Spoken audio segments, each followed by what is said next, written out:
Let's go across to Mr. Abhishek Manu Singhvi, spokesperson of the Congress Party. He is on the phone line at the moment. Mr. Singhvi, thanks very much for joining us at the moment. The significance, really, the political significance of the report being submitted this morning, Mr. Singhvi. Well, I think we all have to exercise a certain amount of restraint. Number one, the report is very important and significant, no doubt, but we have to await its contents. They have to be released formally into the public domain. As you know, the government processes this whole thing.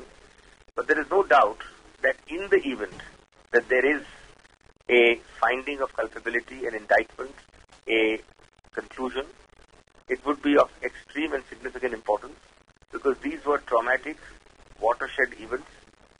The entire nation has a right to know, and the nation would be very much concerned if senior leaders or those who purport or claim to be leaders are found in any manner culpable in this report. But let us wait till the contents are available in the public domain and we will then react. All right, Mr. Singhvi, but let's also speculate a little bit, Mr. Singhvi. How much of a political issue is this likely to become once we do get to, get a few more indications of the contents? Well, as you know, it's a composite issue. Naturally, anything which divides the nation, which creates a huge uproar in the nation, which creates tectonic movements of emotion, of divisiveness, they are all matters of significance for the nation. And politics can't be torn apart from that. So, it's obviously a matter of concern for a secular country like India, which prides itself on its secularism. And also, hello? Yeah, yes, Mr. Singhvi, hello, continue. and also because it involves persons who act as public figures, who seek the support of the Janta.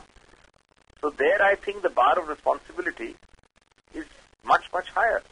That's right. Mr. Singhvi, do hold on there. Hold on to that thought. Let me also bring in our National Bureau Chief, Bhupendra Chaubey, into the conversation at this point. Bhupen, really, after almost 16 years, the report has finally been submitted. Obviously, an extremely significant moment. Yes, sir. But straight away, I'd just like to put one question to Mr. Singhvi.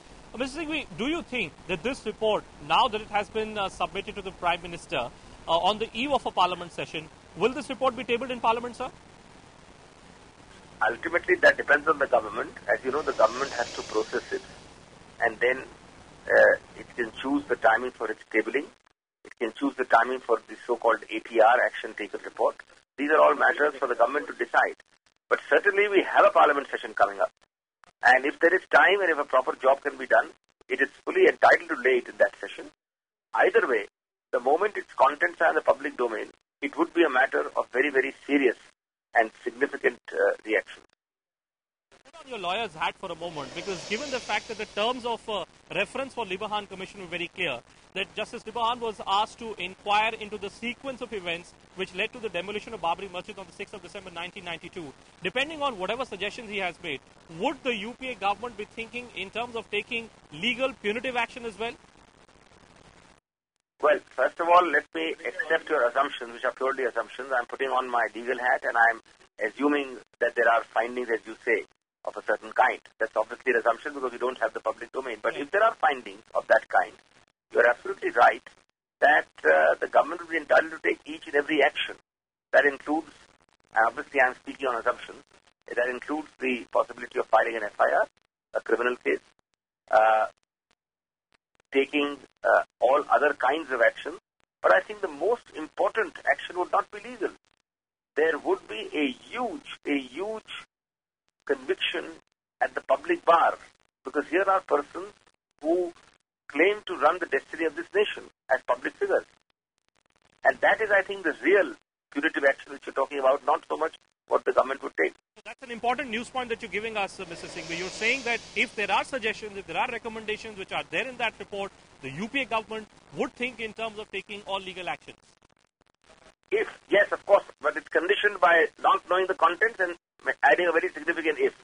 Right. No, that's a point that's well taken. But there are many within the country, Mr. Singhvi, who also would like to know that what is it that has taken this commission, 17 long years to come up with this report? Very frank, it's unfortunate. And I don't think anybody supports that. I don't even think the commission would support that. But as they say, at the end of the day, better late than never. And there must have been exigencies. Some of the exigencies, I'm sure, would be explained in the report itself. But ultimately we have a report, and let's look now to what the report finds.